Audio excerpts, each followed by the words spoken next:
On PC and mobiles, I will show you in a few moments how to join Karaoke Discord server.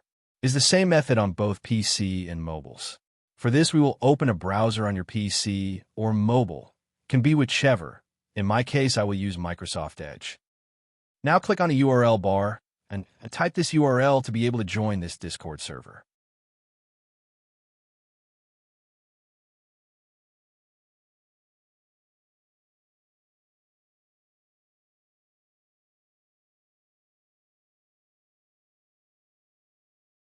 Doing this will automatically start your Discord application if you have it installed.